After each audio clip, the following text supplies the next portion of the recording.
Defending liberty is never easy, especially in times of crisis when freedom is so often traded away in search of security. Even during the pandemic, we at Spiked will continue to speak up for our principles. We will keep calling for more scrutiny of the authoritarian measures being wielded over us and for more debate on the best way forward. But to do that, we need your help. Spiked is free, and it always will be, because we want as many people as possible to read our articles and listen to our podcasts. To keep Spiked free, we rely on the generosity of our readers and listeners, particularly those who can give regularly. Even £5 per month can make a huge difference to us. We know it's hard out there for many of you, and now more than ever, but if you support what we do and you can afford to contribute, please do consider making a donation today. To make a donation, just go to spiked-online.com and hit the big red donate button in the top right corner. We cannot thank you enough. Now, on with the show. Hello and welcome to the Spiked podcast. I'm Fraser Myers, and joining me this week, as ever, we have Spike's deputy editor, Tom Slater. Hello. And Spiked columnist, Elle Whelan. Hi. Coming up on the show, coronavirus and the culture war, the effectiveness of lockdowns, and how celebrities are taking the crisis. The pandemic appears to be disproportionately affecting people of color. Another victim from an ethnic minority. You cheer as I toil. The mortality rates from COVID-19 may be higher for men, but the pandemic is having devastating social and economic consequences for women. Is this a revolution of women, or are we seeing a crisis of competency by so many male leaders around the world? Some of us might have hoped that the coronavirus crisis would put the culture wars to one side and unite the world in the fight against a vicious disease. But instead, identity politics and the culture wars are thriving. In the UK, the Metropolitan Police warns about potential spikes in COVID-based racial hate crime. The London Mayor, Sadiq Khan, says there's an injustice in the disproportionate number of minorities getting ill from the virus. In the US, Alexandria Ocasio-Cortez says the corona crisis must be viewed through the lens of reparations for black and brown communities. The UK media complain about the lack of women in the corona press briefings, and the US media complain that Trump's task force has too many white men. So, Tom, what does this crisis and the response to it tell us about the culture wars? I think it tells us that it's not going anywhere, certainly not without a concerted effort to defeat a lot of these ideas. There was this tendency at the start of this crisis of people kind of all political persuasions and of all, people involved in all kinds of political battles to assume and kind of hope that coronavirus would kind of settle whatever argument that they were involved in, that it would, either bring down capitalism or bring down Brexit or bring down globalism or indeed bring down the culture wars and identity politics. And you can kind of understand why you might see a case for that in relation to the culture war and identitarianism, insofar as when you're faced with this very serious global pandemic is the usual kind of identitarian wittering about cultural appropriation or whatever. Surely the triviality of that is going to be put into sharp relief. But as we've seen, it's gone on. There was a controversy this week about a group of nurses in England who put up a video of them doing a hacker and ended up taking it down after a backlash over cultural appropriation. So this stuff is obviously not dying hard. And as you say, more importantly, it's colouring a lot of the very high level discussions that we're having about the crisis from people like Sadiq Khan or AOC or anyone. It's not just a kind of more Twitter spats that we're talking about here. In a way, I think part of it is the fact that whilst, as a lot of people have said, identity politics often feels like a kind of a product of the level of comfort a society takes on some level. If you develop to a certain level materially, if socially you've sorted out a lot of these battles that these people tend to be quite interested in, they do just end up having to have them in more ridiculous kind of ersatz forms. But I think one of the things that the crisis has shown us is that, as we've seen it doesn't affect people equally. And so a lot of the people who would be, raging against cultural appropriation, they're just at home under house arrest with more time on their hands than usual to talk about these things. I suppose that's a slightly pat answer. But more importantly, and Frank Reilly made this point in a piece on Spike recently, is that we need to recognise how entrenched this kind of way of viewing the world is. It's something which is almost part of people's lived experience by this point. It's how they understand the world around them. It's how they even try to understand pandemics in the face of evidence that doesn't quite stack up. So you see them making claims like this is a gendered crisis in relation to women, despite the fact that it disproportionately affects men. You see these kinds of things because it has that kind of dogmatic tendency to it. So I think what it tells us about the culture war is that you can't just have a kind of political win delivered to you by fate. You still have to make those arguments. And I think that's more and more important because, you know, how we view this crisis and how we move past it is really important, and putting a lot of this nonsense to one side seems to me would be quite a positive thing, but we can't just expect it to happen. It's something that you actually have to advocate and fight for. Yeah, that's right. And one of the interesting splits has been around, obviously, lots of non-essential services and non-essential shops have been closed. So the battle over what is essential then becomes politicised in quite an interesting way. So, you know, New Jersey's Democratic governor made a point of declaring gun shops non-essential, whereas the Republicans in Texas and Mississippi decided to use the crisis to limit abortion services as non-essential. Vice magazine is very upset that lots of kind of trans surgery has been postponed, with hospital beds being taken up in favour of coronavirus victims. So instead of, you know, putting what we might see as these kind of minor grievances to the side, it's actually people have really had to fight perhaps even more to get their issues onto the table in the middle of this global pandemic. Ella? That was particularly the case in the UK, with many journalists complaining about the fact that there weren't any women leading the press briefings for a while. And despite the fact that they actually had several very high-profile women on, be they medical experts or scientific officers and all this stuff, it wasn't good enough. And it was just so completely out of step with the rest of the country, because really at no point did I care actually even who was saying it, whether it was Raab or Gove or Johnson. I cared what they were saying, and everyone's hanging on the content. You know, when is lockdown ending? These big questions, rather than who is reading from the pre-prepared notes. You have people bleating on about the fact that the person who's giving the press briefing has a penis. And I mean, even if they did put up Priti Patel, as I mentioned in my article this week, no one would like that either, because she's the kind of witch of a woman that doesn't fit the script. But a more important point in relation to the culture war that I was thinking about is, and Frank Fraser mentioned this in his column this week, is that there's been a re-emergence of, or a discussion about, class politics in this, but unfortunately at a very shallow level, almost at a kind of identity politics level. And Tom, I think you mentioned this as well in one of your articles, that Emily Maitlis sort of speech on Newsnight, and alongside all the other kind of outpourings of love and respect and, you know, praise for the key workers, the essential workers, isn't really an intelligent and politically active assessment of the true class divides that are happening in this. You know, the fact that the narrative around lockdown and the panic around it is run by predominantly middle class people who have back gardens to hole away in, at the expense of working class people who are not necessarily locked at home but actually out filling the shelves. But instead, it's this kind of like, you have to remember to recognize the key workers. You know, actually the word class doesn't get used. It's in this kind of weird paternalistic language. And that's proof of how entrenched identity politics is in the culture war, is because you can't even make a clear distinction of this thing, class politics. It gets wrapped up in the language of personal experience, identity, and a kind of very patronizing tone. So I'd like to say that there's hope for, and I sympathize with the kind of articles that have been written saying the seriousness of this pandemic should wipe out all the crap of politics that we've been dealing with. But that didn't happen with the Brexit debate, and that was a serious discussion about democracy. And it hasn't necessarily happened now when we're faced with this supposedly, you know, life-ending pandemic. So we're going to have to think of a different way of challenging it. Tom? Well, I think there's some reasons to be cheerful insofar as there is a bit of an opening now, because it has persisted. It's kind of exposed, as I was saying, like on the one hand, the triviality of a lot of it. You know, there was a piece that went up on the Huffington Post this week. I teach at Oxford, but I don't want it to win the coronavirus vaccine race. Essentially making the argument that it would be a terrible shame if Oxford actually cracked the vaccine, because it would somehow burnish a sense of national chauvinism and patriotism, and demonstrate that the Brits had saved the world, you know, whilst all these people in the mysterious East had, you know, brought us low. The ridiculousness of that is self-evident. And I think, you know, the desire that the narrative comes before any other consideration, you know, is pretty remarkable. Over human life, even. Exactly. Well, so it seems.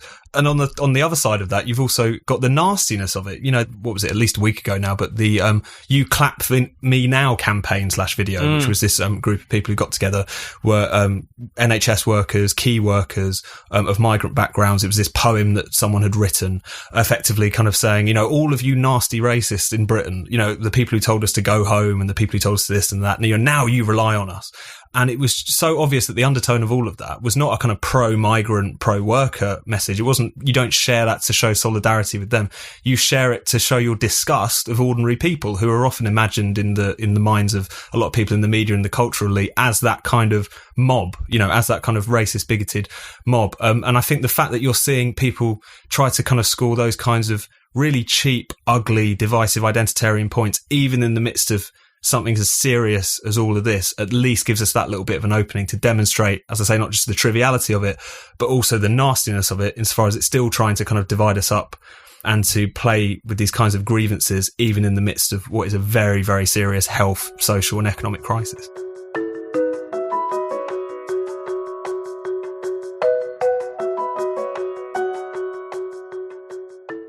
You're listening to the Spiked podcast.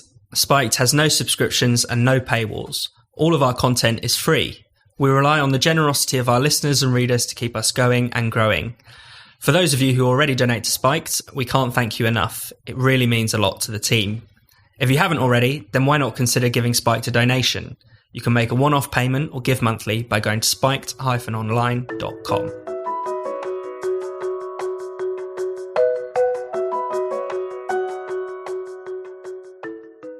Countries around the world have been placed under lockdown in order to stem the spread of coronavirus. The lockdowns come at enormous cost, not only for the economy, but also for civil liberties, our social lives, and potentially for health too. But is there any evidence that they're working? Not every country has taken the same approach, and in the US, policies vary on a state-by-state basis. That should allow us to compare the results. Wilfred Reilly joins us down the line for this section. Wilfred is an associate professor of political science at Kentucky State University and author of Taboo, 10 Facts You Can't Talk About. Wilfred, you wrote an excellent piece for Spike this week where you looked very closely at the data and ran a regression analysis looking at infections and deaths in different US states. Can you tell us a bit about your findings? Sure. I mean, in one sentence, what I found, and this is, of course, preliminary. There are a couple of different ways to do this. But what I found is that shutting down, as opposed to simply practicing social distancing, does not seem to have what we'd call a statistically significant effect on the number of coronavirus cases or deaths in a state. And the way I come to that conclusion, in the USA, we're an intensely federalist nation, obviously. And there are a number of states, Arkansas, Nebraska, Utah, North Dakota, South Dakota, you could argue South Carolina, a couple of others that never issued what are called SIP orders, shelter-in-place shutdown orders. And I compared those states in terms of numbers of COVID cases and deaths to those states that did shut down. I did that at three levels. First, I just looked at the number of cases and deaths across the lockdown states versus the social distancing states. On average, the non-lockdown states had 1,631 cases of COVID and 33 deaths versus 8,408 cases and 342 deaths for the states that were in lockdown. And that's with New York, which is an outlier taken out of the sample. The thing that might be said there, obviously, is, well, Utah and so on, aren't the social distancing states on average smaller than the non-social distancing states? So the next step there was to look strictly at COVID cases and deaths per million with population formally adjusted for. That was about a page of the piece. And what I see there is that in terms of cases per million, the social distancing alone states had 729 cases per million and 12 deaths per million, whereas the states that were in lockdown had 1,392 cases per million and 54 deaths per million. And again, the more data here, the better. You could look at this from a couple of angles. Are states that were hit hard early on more likely to lock down? But I don't necessarily think we see all that much evidence even of that. I mean, there's a huge political element to this. And I mean, for example, I noticed that Montana wasn't on my list of social distancing states. There are a number of states with very few cases that did lock down. So overall, if you compare the social distancing states to the lockdown states, you don't see massive differences. And in fact, the differences you do see, which are fairly large, favor the social distancing states over the lockdown states. Final step here, I ran a regression model, a linear regression model in the stat package program Stata, where I looked at the effect of population density, median age, median income, and diversity, which I define as minority population percentage, as well as the strategy that a state used to fight COVID, whether that was social distancing or lockdown, on the number of cases and deaths. And there were certainly some things that were significant in there. Population was pretty strongly significant. How many people you have, being blunt, predicts how many COVID cases and deaths you're going to have, perhaps no matter what strategy you follow. Density was not significant, but was sort of on that verge. I mean, places like New York City, unfortunately, are going to be harder hit.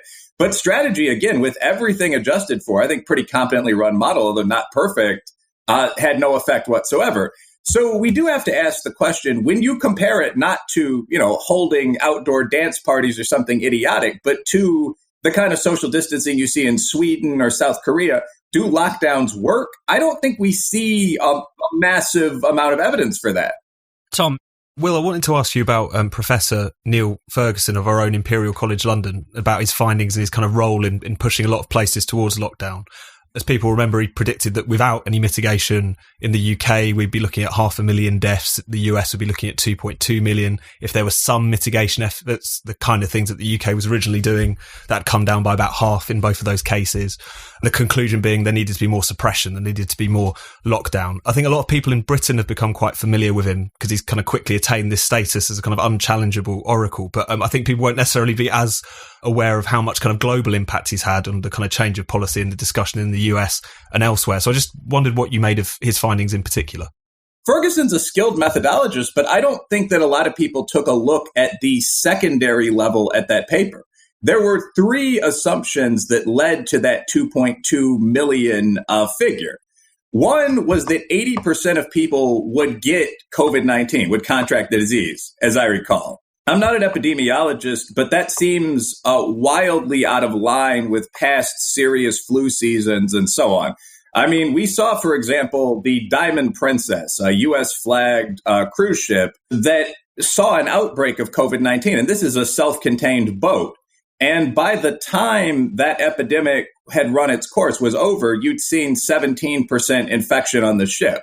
So if you assume, for example, 20 or even 25% infection rather than 80%, that dramatically changes those figures. Ferguson also assumed a CFR, a death rate of roughly 1%, which at the time seemed very reasonable.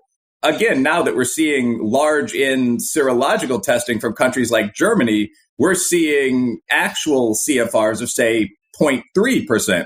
Don't want to get too wonky here, but again, you have to assume, say the CFR is 0.25 or 0.4 rather than 1. That again dramatically changes these projections. And finally, the 2.2 million figure came in a scenario where no mitigation whatsoever occurred. The most basic level of mitigation, if you actually read Ferguson's paper, which is a good paper, which would be quarantining sick people, that sort of thing, would cut that in half or by more than 50%. So I think that what happened was that a lot of politicians saw these initial projections at 2 million, 2.5 million, and did not want to be the person associated with that sort of toll. And I don't think they necessarily dug very deep. If you take the figures 20%, 0.3%, and a projection of substantial mitigation as opposed to 80%, 1%, and no mitigation, you're talking about a very, very different scenario. And that's what you're actually seeing in countries like Sweden or South Korea that have remained open. I mean, Sweden has a slightly higher cases per million rate than Norway or Denmark, but there are not to be glib, but corpses in the street in Malmo or Stockholm. So I think that those initial projections terrified people, to be frank. I think there was an extreme fear reaction to that, and that's understandable. But as we see more and more data, the question is, do we maintain that posture, that extremely defensive posture. Ella, your question. Yeah, I wanted to ask about, the fact is we still don't know a huge amount about this virus. We're learning more every day, but the public is still very much in the dark. And I'd hazard the guess that most scientists and virologists that are looking at this are still relatively in the dark. But as we move forward and learn more about it, will we then know more about why lockdowns haven't worked? And sort of within that is the thing that I'm a bit nervous about is the fact that scientific breakthroughs and cures and all these things that have happened in history always have an element of mistake, and hindsight is a wonderful thing. So where's the balance on that, and will this all become clear later on, and do we kind of just have to wait for it, or should we be doing something now? Well, I think that there are a lot of things that we are doing and that we should be doing. To me, I tend to take actual data a lot more seriously than scientific modeling or scientific projection. And I think anyone that's done scientific modeling at the academic or junior scholar or college student level understands why this is. One of the things that I'm seeing right now that I'm very interested in is the results set from actual serological testing in Europe. For whatever reason, the Europeans seem to be doing a much better job than we Americans at this. In Germany, there was a fairly large study that looked at the percentage of people that had COVID-19 antibodies, that had COVID-19 at some point. This was a random or near random sample. It turned out that 15% of people, and I believe Bonn, had already contracted COVID-19 at some point. A fair percentage of them, more than 2%, still had it. And the CFR for the disease, the fatality rate, was between 0.3% and 0.4%, with 0.4% at the very high end.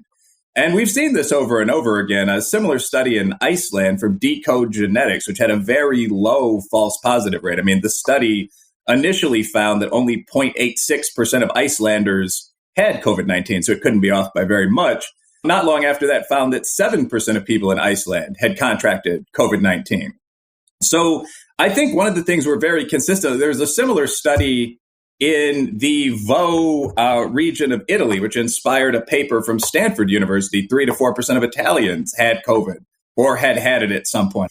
But one of the things we're seeing with these studies is that the actual fatality rate for COVID-19, I can't emphasize this enough, is almost certainly orders of magnitude lower than the fatality rate that we're seeing only among the very symptomatic, sick people who've been in contact provably with someone with COVID that have been able to take the official test. So that kind of real data, I think, is one thing that we are learning about the virus. I think that in terms of just a practical variable, I would say something like 45% of businesses in the USA are considered essential businesses. In a typical day, if I wanted to go to Walmart, if I wanted to do my shopping at Kroger or Whole Foods or another, upper middle class grocery store, if I wanted to get my car fixed, go to the gym in many states, I would have no problem doing that whatsoever. So, again, has anyone empirically looked at whether concentrating 70% the same number of people in 45% the number of businesses, in fact, reduces transmissions? I don't know if that's been done. One thing we are learning about this virus is that the highest contagion environment seems to be inside a building with limited air circulation with a number of other people. So if you're in a situation, say a blue collar family, 2 people are essential employees, you interact with 100 people, then come home to your grandmother and your kids, I'm not certain that that's a lower infection environment than you'd be experiencing if those kids were in high school in an airy classroom. So what would a kind of effective, less costly policy look like then, in your view, given that we know how damaging a lockdown can be and potentially is not having the effect that we want it to? I do think, as a matter of personal opinion, that we obviously see alternative models in operation. I said this in spite. This is a thing we can notice. There are large regions from Utah to Sweden to much of East Asia, although they got a better running start than the West did, that have not locked down. And again, you don't see bodies littering the streets or something like that. They're very functional in Arkansas, Nebraska, Iowa. I think that in terms of how a social distancing model would work, you probably see that at Kroger or Tesco. People are encouraged to keep 6 feet apart. If you have a mask, you might feel a little goofy with that thing on, but there's no reason not to wear it. Sanitize your hands if you have an interaction with another individual, possibly. I mean, the small bottles of sanitizer are an urban prop in the States, as I suspect they are in many places. And there are things you can do if you want to go beyond that. I mean, some local businesses have put up what you could call spit shields for cashiers and the like, so that you can have a conversation with someone. There's a hole cut in the thing. It pass money through. It's not ideal, but it's not particularly ridiculous. But that would prevent the primary mode of COVID transmission. And there are other things that the US CDC has recommended, for example, many of which are not particularly invasive at all. Have a separate entrance and egress or exit from buildings, for example. That actually works extremely well. I mean, you'll see a line of people, salaried men and women in suits, go in and then later on come out in another direction. You don't see that passage by, people shaking hands and talking football and so on that you normally would. And that, I'm sure, reduces transmission. So all of those things that you see in an ex-urban area in Sweden or in Utah would be what you would be doing. I do want to say, there's an attempt to portray individuals that say this, that say, well, you know, we see large Western and Asian regions that are doing this. There's no reason we couldn't do it, as sort of deniers of COVID-19. And that's not the case. I'm obviously not saying, I don't think any of you are, the virus is a hoax or something like that. Go stage a large rally in public. No, I mean, I think that the sort of basic social distancing you see at the store would be very easy to do throughout society for the next couple of months as we work things out. And final point here. At some point, we're going to have to make this decision. In the USA, and I believe Britain, for good ethical reasons, if you look at history, there's a 12 to 18-month process around the development of a new vaccine. So when people say, well, I favor lockdowns to save lives, the question is, well, do you favor these lockdowns for the 18 months that legally and ethically we would have to spend to get a new vaccine from Gilead or whoever onto the market? Because that's what's being discussed. If that's not what's being proposed, at any point when we reopen, these same questions are going to be back on the table, right? I mean, so if we delay this until, this logically would be one of the best times to do this. I mean, we're entering the month of May. We're entering what's called the high summer lull for many of these diseases. If we were to postpone this conversation to September, I don't see any possible reason that would be a healthier environment to reopen in. So at some point, we're going to have to do this. Governments are going to run out of money, and the vaccine very likely still won't be on the table.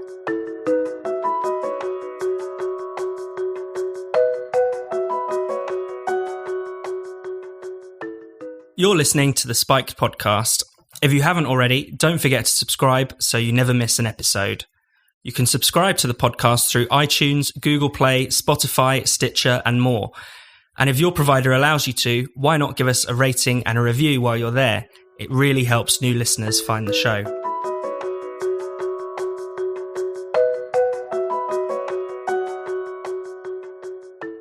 It's fair to say that celebrities have not had a good war. When the outbreak first began, Wonder Woman star Gal Gadot teamed up with other big names for a socially distant sing-along of John Lennon's Imagine. She told us from her mansion that we're all in this together. Madonna has also been producing near-daily video updates from a bathtub covered in rose petals. Sam Smith has acted out the stages of Quarantine Meltdown on Instagram, which culminated in him appearing to cry outside his £12 million London house. Idris Elba, who had coronavirus, has called for the world to be quarantined for 1 week every year to help us remember this time. Ella, what's the point of celebrities in a time like this? What's the point of celebrities at any point, unless they're performing on your screen? I mean, the good news is that most people are calling out celebrities for doing this. So there was mass, not just criticism, but piss taking at the Imagine video. Ricky Gervais has come out and criticised some of his fellow celebrities. There was also a mock video of Imagine that came out from some other celebrities who are slightly more aware of how ridiculous this all is.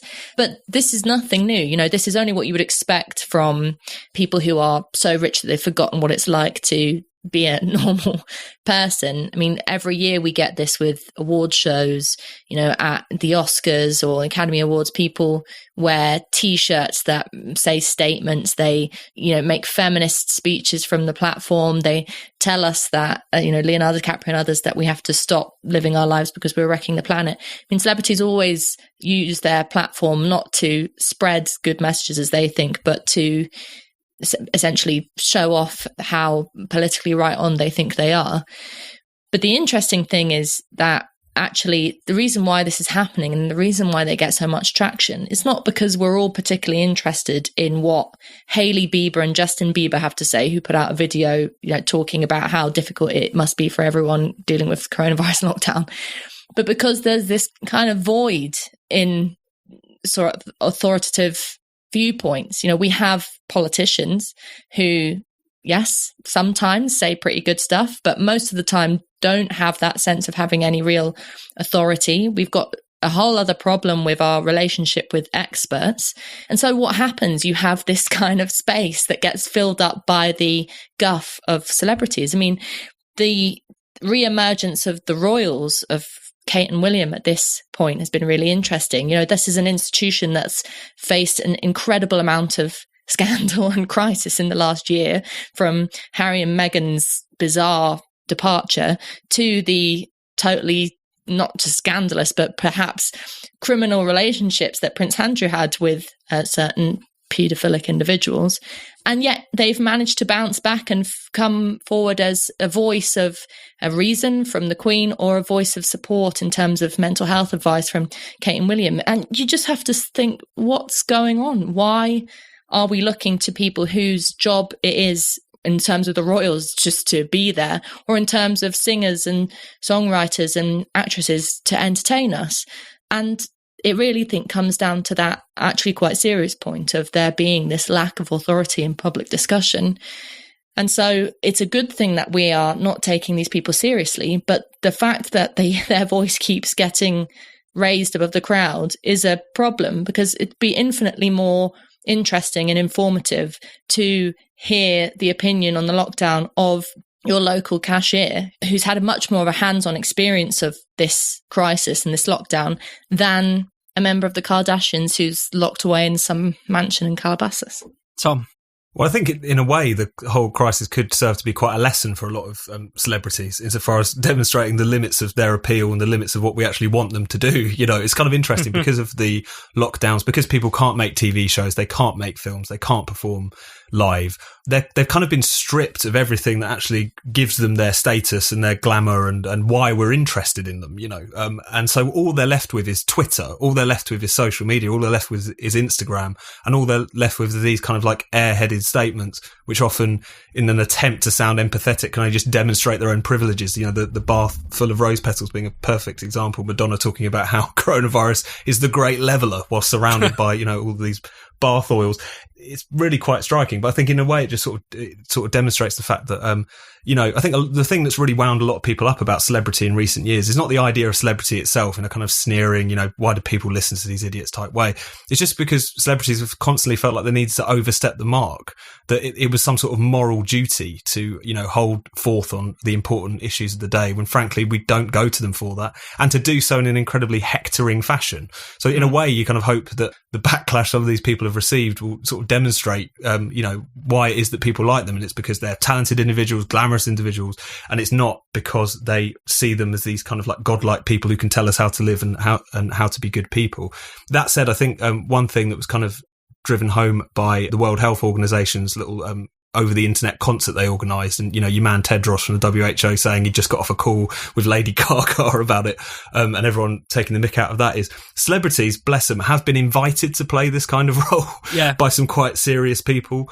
The UN in particular, and the WHO as a part of that, they've been terrible for this, for the kind of Bonoisation of politics and of big important issues, bred often of a pretty negative view of the public, which is that they need celebrities to talk about these issues in order for them to care about them, in order for them to take them seriously.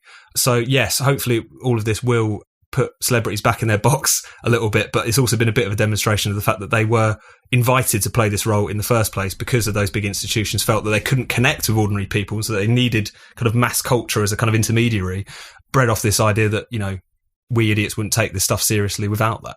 Ella? There was a time that celebrities and, you know, especially singers, rock stars, people who are famous did take political lines and did make an impact. I'm thinking about people like one of my favourite artists, Paul Simon, who worked with Ladysmith Black Mambaza during the apartheid, a South African male choir, going against the time of boycott and divestment groups who said that you shouldn't be involved in anyone in South Africa, and actually celebrating Black South Africans and their talent. And that was incredibly impactful, incredibly controversial. And, you know, that was him stepping out of his role as an artist and taking a political line. And you can think of thousands of examples of that when it's been effective. The difference today is, you know, especially with something like the pandemic, you know, no one's using their platform to ask interesting questions about whether or not the lockdown is effective, as we've just been talking about on this podcast. But also, it's what they're saying is actually nothing. It's coming back to that empty message of the stay home, save lives, save the NHS. It's this very passive thing. And so then, you know, it's not any kind of political intervention. It's not really helping the public to see these celebrities performing really quite bad renditions of their bad songs on these terrible makeshift online concerts. I mean, I really can't watch another fundraising, awareness raising, happy clappy crap from the BBC with all these awful pop stars on it. You know, if someone did break out of this and spoke out and said something interesting, I might not feel so scathing about celebrities. But while they're all continuing to go along the same boring lines, but just from different well decked out houses, I don't have any interest in it.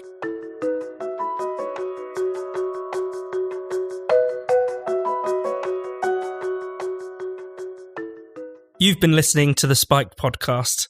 For more Spiked content, don't forget to keep visiting us at spiked-online.com, where you can also make a donation or treat yourself to something from our shop.